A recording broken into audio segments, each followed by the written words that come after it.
दोस्तों, आज की कहानी बहुत ही खूबसूरत कहानी है। यह कहानी हमें सिखाती है कि कभी-कभी खराब परिस्थितियां भी हमें नए मौके देती है। जीवन में चाहे जैसी भी परिस्थितियां आए, उनसे कभी घबराना नहीं चाहिए।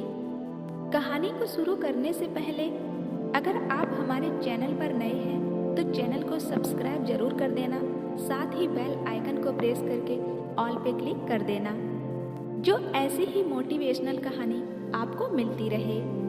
और यह प्रेरक कहानी आपको पसंद आए तो वीडियो को लाइक शेयर जरूर कर देना।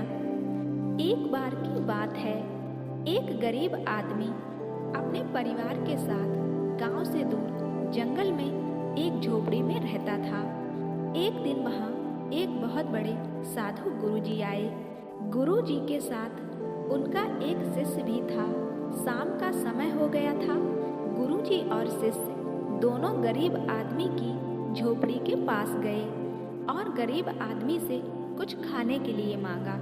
तो गरीब आदमी ने उन्हें कुछ मीठे आम लाकर दे दिए। गुरुजी और शिष्य ने आम खाए और अपनी भूख मिटाने के बाद वहां से चलने को कहा। अब रात हो चुकी थी, इसलिए आदमी ने गुरुजी और शिष्य को अपने पास ही ठहरने के लिए कहा। गुरुजी ने पहले तो मना किया, लेकिन ज्यादा कहने पर गुरुजी वहीं ठहरने के लिए मान गए। सोने का समय आ गया। गुरुजी ने गरीब आदमी से पूछा कि आप क्या काम करते हो? तो इस पर गरीब आदमी ने कहा, मेरी झोपड़ी के पास एक आम का पेड़ है। हम उस पर लगे आमों को खाकर गुजारा करते हैं। बस ऐसे ही सब कुछ चल रहा है। बातें करते हुए रात ज्यादा हो गई थी। नींद आने लगी और सब सो गए। रात में गुरुजी की आंखें खुली। उसने अपने शिष्य को जगाया और बोला, ऐसा करो, ये पास में जो आम का पेड़ है उसे तुमको जड़ से काटना है और ध्यान रहे कि किसी को पता भी नहीं लगना चाहिए। तो शिष्य बोला, गुरुजी, इस आदमी ने आपको खाना खिलाया, आपको यहाँ रुकने के लिए कहा और आप उस पेड़ को कटवाना चाहते हो जिससे उसका जीवन चल रहा है। शिष्य ने गुरुजी से कहा, एक बार और सोच लो, आप यह ठीक नहीं कर रहे हो। एक किसी के पेट पर लात मारने से कम नहीं है। गुरुजी ने कहा, मैं जितना कह रहा हूँ उतना करो। शिष्य ने सोचा, चलो गुरुजी कह रहे हैं तो ठीक है, और आम के पेड़ को काट दिया। फिर बिना बताए वहां से चले गए। जाते समय रास्ते में शिष्य ने पूछ ही लिया कि गुरुजी, आपने उस गरीब आदमी जो बड़ा सीधा साधा भोला इंसान था, आपने उसके साथ ऐसा क्यों किया? बल्कि उसको आपको कुछ अच्छा ज्ञान देना चाहिए था जिसे वह अपने जीवन में उपयोग कर सकता था। उसका जीवन और बेहतर हो सकता था, लेकिन आपने तो उसके साथ बहुत गलत किया है। इस बात से गुरुजी ने शिष्य से कहा, तुम्हें इसका उत्तर चाहिए तो तुम उस गरीब आदमी के पास कुछ दिनों बाद आना, तुम्हें उत्तर अपने आप मिल जाएगा। अब शिष्य और गुरुजी अपने कार्य करने में लग गए।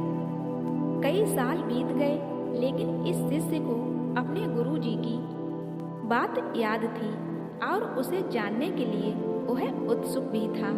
शिष्य अपने गुरुजी से आज्ञा लेकर उस गरीब आदमी का हाल देखने के लिए चल दिया, जिसका आम का पेड़ गुरुजी ने कटवा दिया था।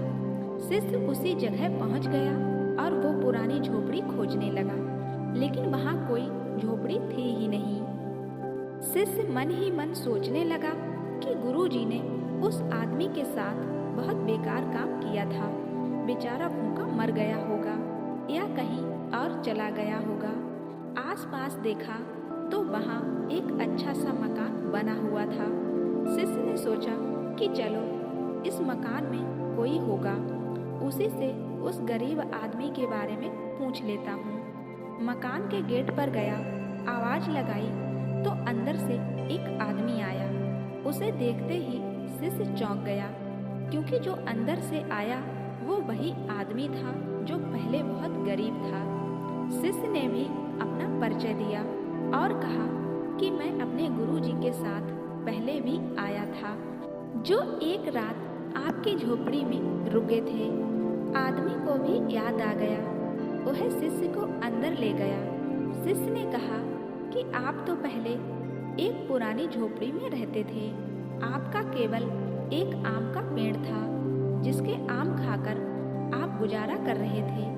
ये इतना अच्छा मकान, ये गाड़ी आपने सब कैसे किया? तो वो आदमी बोला कि जिस दिन आप यहाँ रुके थे, ना जाने किसने मेरे आम के पेड़ को काट दिया। मैं बहुत परेशान हुआ था, लेकिन कुछ ना होने के कारण पहले तो मेरे समझ में कुछ नहीं आया। फिर बाद में मैंने यहाँ बड़ी खाली जगह को साफ किया, उसमें कुछ फसल लगाई और धीरे धीरे मुझे मुनाफा होता गया। फिर मैंने और अधिक खेतों को साफ किया, उसमें फसल उगाता रहा। अब मेरे बहुत बड़े खेत हैं और लाखों रुपए की हर साल फसल बेचता हूँ। अब मेरी जिंदगी एकदम ठीक है।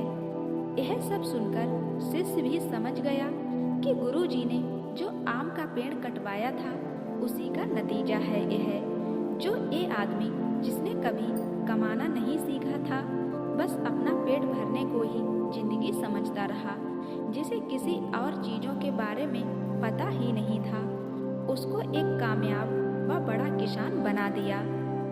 तो यह कहानी हमें सिखाती है कि हमारे जीवन में भी कभी कभी ऐसा ही आम का पेड़ आ जाता है, जिसके चक्कर में हम कुछ और ज़्यादा करने की सोच ही नहीं पाते हैं, और जैसा पहले होता आया है वैसा ही होता रहता है, और हम दोष देते रहते हैं कि मुझे तो कुछ और करने का मौका ही नहीं मिला।